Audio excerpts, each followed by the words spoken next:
A la fecha de salida de este video, Shingeki no Kyojin, la legendaria serie que capturó el interés y amor de millones, está en la recta final de su historia. Por eso, para celebrarlo, sacamos hace una semana un video sobre los que personalmente considero son las grandes victorias de la obra. Pero en esta oportunidad voy a hablar de algunas cuestiones y decisiones las cuales, en mi humilde opinión, han dañado en mayor o menor medida la narrativa de la cruzada de Eren y sus compañeros en busca de libertad. Naturalmente, acá no estoy buscando imponer mi mirada como algo absoluto, objetivo ni nada por el estilo, sino que son simplemente mis apreciaciones personales. El orden de esta lista no es jerárquico, van a haber algunos spoilers de la serie y no olvides ver la contraparte de este video cuando termines acá. Sin más preámbulo, empecemos.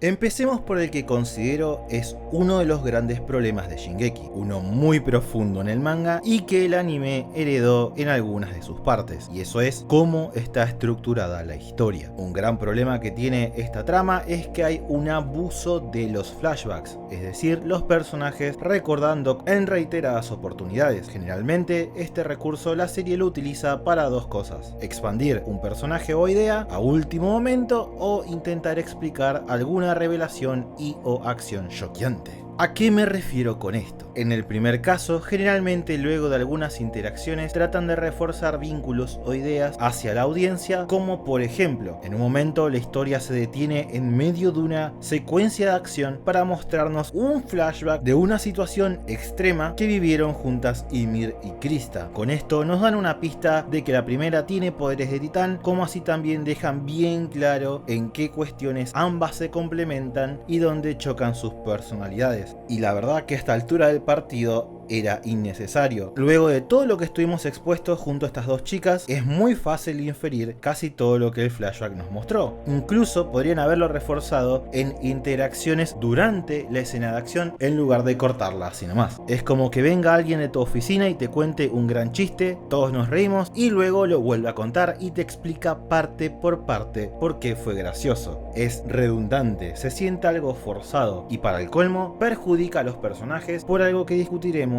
más adelante. Pero lo más importante de todo esto es que interrumpe el ritmo de la historia. Muchas veces estos flashbacks sí son necesarios para ampliar a algunos miembros del cast, pero llegan tan tarde que ya no importa. Como mencioné en el otro video, en el manga no vemos el entrenamiento de Eren al principio, saltamos directo a la batalla de Trust, donde podemos apreciar la muerte de muchísimos personajes que ni sabemos quiénes son. Luego de que todo este conflicto termina, recién ahí los vemos en un flashback, pero a esta altura ya no importa, ya están muertos, ya sé lo que va a pasar con ellos, ya uno como audiencia no invierte tanto desde un punto de vista emocional. En otros casos muestran los flashbacks justo cuando están por matar a estos personajes y te das cuenta de que no hay chance de que puedan escapar. ¿Por qué invertiría tiempo emocional en alguien que sé con certeza que termina siendo asesinado? ¿Por qué me haces perder mi tiempo baiteándome o tratando de subvertir mis expectativas con que el personaje puede que sobreviva cuando ya vos mismo, autor de la obra, me mostraste su destino? Después está el segundo tipo de flashback,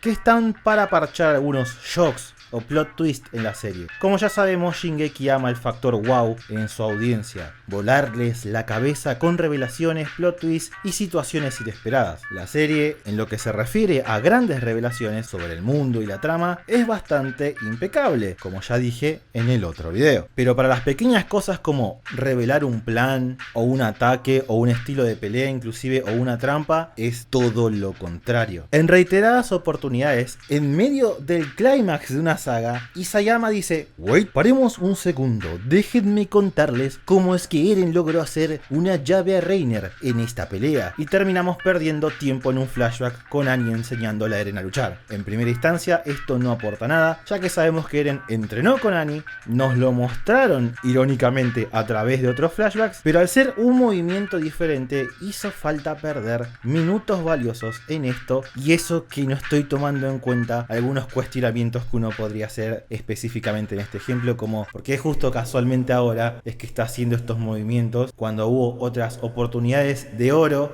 donde hubieran funcionado?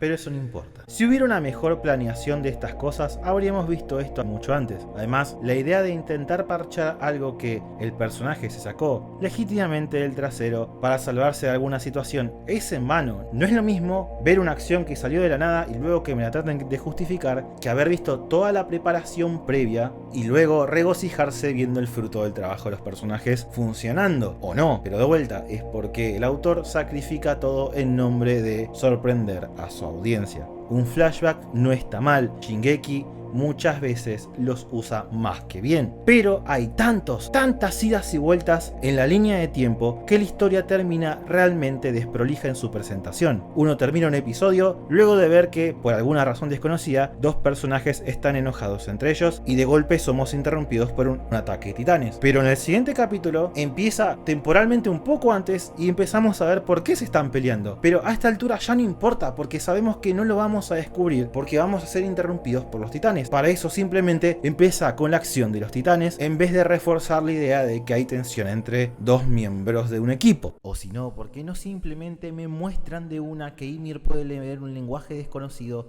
y que Reiner se da cuenta y ahí cortan con el ataque de los titanes y boom, termina el capítulo? Así arrancamos con la acción de una. También hay situaciones donde de golpe un episodio termina con los personajes luchando en un bosque y al siguiente estamos en el medio de la nieve y es como, un segundo, ¿me perdí un capítulo o algo? ¿Me salteé? ¿Crunchyroll me traicionó? Y no, era que habíamos empezado en un flashback en una montaña de hielo sin ningún contexto previo, sin ningún indicador visual que me diga que estamos en un flashback, sin nada. Es sumamente desprolijo y la serie peca de esto de primera a cuarta temporada. En definitiva, los flashbacks de Shingeki son intrusivos, redundantes y rompen muchas veces la tensión y ritmo narrativo de la historia, lo que es una lástima. Me molesta un poco que el anime tenía la ventaja de saber para dónde iban las cosas y sin embargo no ubicó cronológicamente mejor muchos de estos eventos luego de haberlo hecho en la primera temporada. Esto hubiera mejorado enormemente muchas partes de Attack on Titan.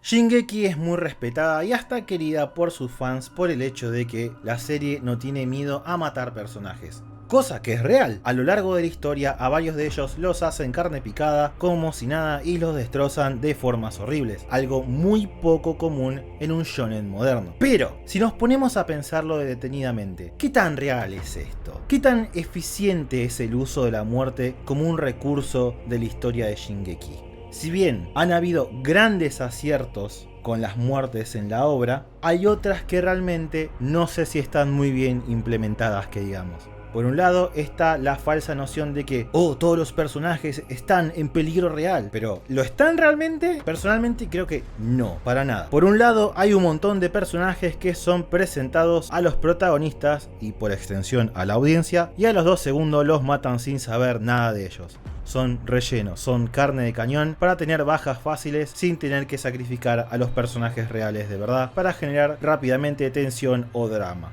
Cuando se trata de los personajes principales, esto de la muerte toca a cualquiera realmente no aplica siempre, de hecho no aplica casi nunca. Los protagonistas, a partir de varias conveniencias, en muy raras oportunidades están en peligro real. Mikasa y Levi están tan desbalanceados que sabes que jamás les van a hacer algo. Carajo, a Levi la historia lo protege tanto que, spoilers, le explotó una bomba en la cara y no le pasó nada. Solo unas cicatrices superficiales como para simular que su vida estuvo en peligro, cuando todos sabemos que no es así. Muchos otros, como Eren y en especial Armin, fueron salvados de la muerte porque son los protagonistas y ¿cómo los vamos a dejar morir? Con los personajes importantes de verdad, que tienen una historia, un pasado, o por lo menos más de 3 líneas, algunas veces mueren bien, así de la nada, sin vaselina. Pero en más de una oportunidad hay algunos casos donde podés verlo venir a kilómetros que este personaje de acá no va a salir con vida, porque hay ciertas conversaciones muy filosóficas entre la futura víctima y otros miembros del cast que jamás ocurrirían de forma orgánica si no se tratara de que se está por morir. Tipo, querido personaje que hace 3 capítulos estamos dando 4 veces más escenas de lo normal, ¿cuáles son tus sueños luego de esta misión de mañana? ¿A quiénes amas? ¿Quiénes te están esperando en casa? Y así empiezan a hablar del legado, del peso de la muerte de sus compañeros, y vos ya sabés que este pobre flaco recontra cagó fuego y le pusieron una bandera roja enorme en la cabeza que dice próxima muerte inesperada. Aquí pasó con Erwin, pasó con Petra, Ymir y ni hablar de Bertolt, entre muchos otros personajes. La revelación de que los humanos pueden transformarse en titanes con diversas habilidades fue interesante. Podríamos analizar las ramificaciones positivas y negativas de este elemento en la historia, pero en general les dio un poder con reglas y límites a cambio de un coste bastante alto. Luego de volverse un titán, tu esperanza de vida se reduce a 13 años. En este punto y en los próximos dos vamos a ver algunos de los que considero son problemas en relación con la ejecución de esta idea. El primero principal es el tema de que una vez que un personaje obtiene el poder de titán es indestructible por cualquier cosa que no sea otro soldado que se puede convertir en titán. Es entendible que en su forma titánica sean jodidos de matar, pero incluso en su forma humana se trivializa el peligro. Les podés cortar los brazos, las piernas, destruir sus órganos internos o incluso su cabeza y siempre se van a sacar algo del trasero para decir no, lo que pasa es que transmitió su personalidad y sus pensamientos al resto de su sistema nervioso, por lo que le explotaron la cabeza y está todo bien, solo hay que esperar a que le vuelva a crecer. Una vez que pushearon eso, para mí se volvió imposible hacerme creer que estos personajes podían estar en peligro real, a menos que se los estuvieran por comer. Lo siento mucho. El segundo problema en relación a los titanes tiene que ver con que Eren recibe estos poderes. No es necesariamente malo el hecho de que resulte que el protagonista es el niño especial, pero es bastante difícil de negar que quitó algo de magia a la dinámica inicial que él tenía en la serie. Mientras que en el inicio la historia trataba de una batalla de underdogs contra monstruos enormes, el poder de Eren volvió trivial todo esto. No solo que es un titán, sino que es tremendo titán. Comparando su diseño con el resto de los titanes genéricos, sus características físicas dejan en claro que les va a romper el trasero a cualquiera que se meta en su camino, metiéndolo en el cliché del niño especial elegido. El autor intentó remediar esto a partir de algunas ideas como que Eren no podía convertirse voluntariamente o que no había garantía de que pudiera controlarse, y por un tiempo eso funcionó. También estuvo el tema de que resultó que otros humanos se podían volver titanes aparentemente mucho más poderosos que el del joven Jaeger, pero al final terminamos volviendo al problema del copo de nieve especial cuando Eren aprendió a controlar al titán sin ningún problema, y además resultó que su titán es el más especial y poderoso de todos, cayendo nuevamente en el paradigma del protagonista como el elegido niño especial Naruto o Ichigo Avatar que ya todos conocemos. Creo que la magia de Eren como personaje al inicio era justamente que no era especial, y lo único bueno que tenía es que él no se rendía y daba mucha fuerza moral a sus compañeros, algo que en mi opinión es mucho mejor que el tropo de el elegido. Pero de nuevo, solo mi opinión. Simple y corto, los titanes como enemigos eran algo fantástico. Si bien eran esencialmente zombies gigantes, la forma en que se comportaban e incluso su estética los volvía memorables y legítimamente aterradores. Pero entre el poder irracional de los Ackerman y los poderes del titán de Eren, la presencia de estos enemigos como una amenaza fue disminuyendo progresivamente. Pasamos de tropas que apenas podían matar a uno en cada quest a una instancia donde hasta el miembro más débil de la legión los puede liquidar sin mucho problema, trivializándolos y volviéndolos una formalidad en la historia y nuestra pared colosal donde cada encuentro era un juego entre la vida y la muerte. Un gran problema de Shingeki tanto en el anime, pero en especial en el manga, es el ritmo narrativo de la historia. Por momentos el plot se mueve a una velocidad estúpidamente rápida y en otras oportunidades todo el desarrollo es ridículamente lento. En algunas oportunidades se debe a la búsqueda de generar dramatismo, algo totalmente entendible, pero en más de una oportunidad se siente que están abusando del recurso y uno llega a pensar, bueno, ya fue, tapá la pared una puta vez, Eren, la concha de tu hermana, ya fue. Algo más exclusivo del manga, que el anime más o menos lo soluciona, aunque no siempre, es un problema de diálogo. El mangaka es como una especie de proto Hideo Kojima, en el sentido de que sus personajes hablan y hablan, pero dan muchas vueltas para establecer una idea, que por ahí construida de otra manera sería un diálogo más directo. Imagínate tener una historia que te vive recordando todos los misterios allá afuera por descubrir, pero que no te los puede mostrar porque la historia no avanza, porque hay dos flacos hablando arriba de un árbol por horas y por más capítulos. Te dan ganas de agarrar tu tomo impreso y prenderlo fuego. Ya hablé bastante de esto en el otro video. que te voy a dejar un link al final de este. Pero considero que en general el mangaka ha dado una buena caracterización e historia a sus personajes, pero hay algunas excepciones. Como dije hace unos minutos atrás, tenemos millones de personajes que solo son carne de cañón y la historia vagamente pretende que tienen algo de profundidad o sustancia. Incluso podríamos meter a miembros principales del cast como el pobre de Connie, pero también están aquellos que son más, en mi opinión personal, bastante pobres. Creo que los dos peores casos de estos son Levi y en especial Mikasa. Ambos son sumamente restringidos en sus rangos de emociones y en más de una instancia son reducidos a máquinas de matar que se ven cool sin nada más que ofrecer. Y para el colmo, están tan OP que uno simplemente sabe que incluso en las peores situaciones van a salir bien parados. Levi tiene sus momentos donde muestra un poco más de rango de emoción, en especial cuando Isayama no es el que está escribiéndolo o en momentos muy cruciales para su personaje ante ciertas situaciones involucrando a Erwin. Después está Mikasa tu casa, la waifu de muchos, la muñeca inflable de otros. Mikasa es un arquetipo de pseudo waifu callada que hemos visto un trillón de veces y que es muy retraída y que solo sabe decir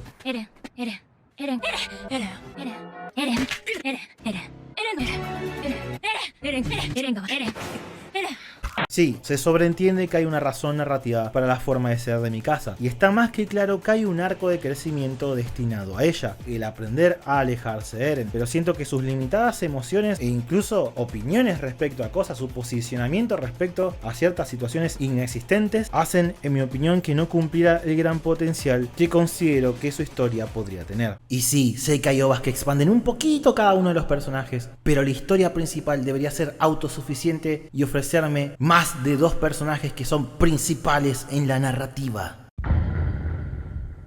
Ya dije en el otro video, link al final, que un elemento fuerte de Shingeki es que arma un mundo vasto y coherente, pero hay ciertas cosas que siento que se podrían haber explorado más. Desde cuestiones más mundanas como ¿de qué vive la gente que está en la ciudad subterránea? O ¿cómo llegó a ser la ciudad con mayor grado de pobreza? Entre otras muchas preguntas que no me respondieron. Todavía sigo esperando una respuesta concreta de por qué el rey es un proxy. Uno puede inferir las causas, protección, pero creo que hubiera sido más enriquecedor explorarlo desde la historia principal. Pero creo que un aspecto que podría haber ayudado mucho era tener en el reparto central de personajes civiles y otros en la esfera política. En lo que se refiere a la esfera militar, tuvimos por lo menos a un personaje importante en cada división de la milicia y así conocimos el sistema de arriba abajo con lujo de detalle, lo bueno y lo malo. Pero de lo político, hasta que no se insertaron a los militares en el gobierno, todo lo que veíamos era desde afuera. Con los civiles pasa lo mismo. En muchas oportunidades nos cuentan que hay diversos tipos de crisis en función de cómo va avanzando la historia, pero no vemos a nadie que conozcamos de verdad vivirlo. No es lo mismo que te lo cuenten a que un personaje al que le tenés cariño lo viva en carne propia. La forma en que se comunica la crisis es totalmente diferente.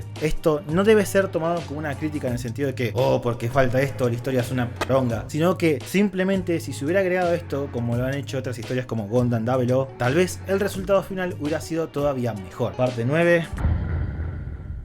Esto no es un problema exactamente en términos narrativos o en términos de la construcción de la historia, pero es interesante porque hay un montón de análisis más de corte sociológico alrededor de esto, y es referente a Shingeki como una pieza de propaganda militar o pro milicia. En lo personalmente entiendo muchísimo por qué varios actores pueden interpretar esta idea. Onda, seamos honestos, el opening es literalmente una marcha estilo propaganda, pero en lo personal creo que esa lectura es un poco exagerada y hasta errónea, en especial considerando que el arco final de la historia justamente tiene un mensaje antiguerra y antiimperialista. Lo que sí creo que considero es un punto débil de la serie y que tal vez hizo que mucha de esta gente llegara a estas conclusiones, es que la historia tiene un favoritismo importante por la milicia del reino que habita Eren. ¿Qué quiero decir con esto? Por un lado, los civiles son caracterizados casi siempre como unos inútiles que solo se saben quejar o son unos codiciosos si están metidos en el comercio. Los únicos que la serie te predispone a que los veas en una luz positiva son aquellos que apoyan a la legión directa o indirectamente. Con los políticos es lo mismo, son unos egoístas que solo quieren perpetuarse en el poder y no perder su privilegio de clase, como en la vida real.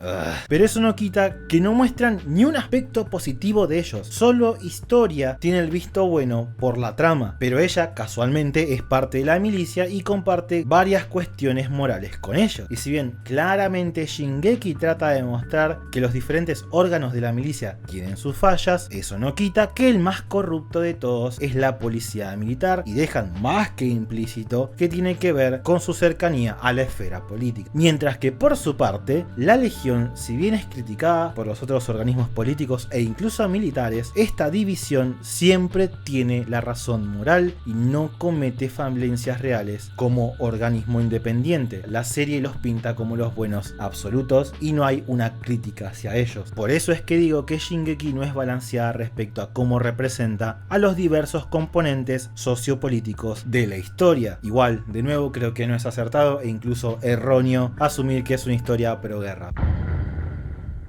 Y finalmente, el último gran desacierto de Shingeki es... nada, realmente no se me ocurrió nada que pueda considerar un gran problema que rompa la trama ni algo por el estilo. Puedo pensar en pequeñas cosas como la dirección de algunos episodios, tal vez que Eren en algunas partes de la trama no me cierra mucho o siento que se contradice un poco, pero son pequeñas cosas en la gran escala de lo que es Attack on Titan. Tampoco voy a hablar del final porque a la fecha de este video la serie no ha terminado, ni el anime ni el manga, y puede que haga un video al respecto si el final lo amerita. Creo que lo que estaría bueno hablar de Shingeki acá es que he notado que una cosa que le ha jugado muchísimo en contra es que se le comió el hype mal. En especial cuando recién había salido, no había lugar donde uno se pudiera esconder de Shingeki. Todos la amaban y el nivel de expectativas que le ponían a la serie al momento de recomendarla era terrible. Y esto hizo que la serie sufriera mucho porque no había pieza de ficción que pueda alcanzar esas expectativas irreales. Eso generó toda una corriente de hate en parte justificado y en parte muy injustificado, y también de contrarios tratando de buscarle el pelo al huevo para poder criticar a esta obra y hatearla, algo que es una verdadera lástima. Attack on Titan es una buena serie, destaca mucho el montón y algunas de sus victorias son a mis ojos legítimamente excelentes. Es muy loco porque su autor cuando empezó a publicar tenía apenas 22 años, era muy joven y era su primer trabajo, y para el colmo nadie apostaba a su historia. El hecho de que llegara tan lejos en su primer intento es realmente remarcable, e incluso considero que en términos generales se puede apreciar cómo Iyazama y su obra crecen juntos, mejorando mucho con el paso del tiempo. Me hace acordar a otro mangaka y su obra que se me vienen a la cabeza, así que esta lista de cosas que no me cierran o siento que podrían ser mejor, no la hice con la intención de wow, me quiero hacer el especial odiando la serie popular de la década, sino que viene de un lugar de legítimo interés y respeto por Attack on Titan y su autor, porque si soy honesto, disfruté mucho ver Shingeki y creo que a pesar de esta lista que marqué antes, es una serie muy entretenida y sólida. Y bueno, eso es todo por ahora, espero que te gustara el video, gracias a los Patreons en pantalla, y me gustaría ahora leer cuáles son para vos los problemas que tuvo esta obra. Nos vemos la semana que viene y quién sabe, tal vez también nos veamos en un próximo video hablando del final de Shingeki no Kyojin. Si quieres más videos no olvides suscribirte, compartir y dale like, perro.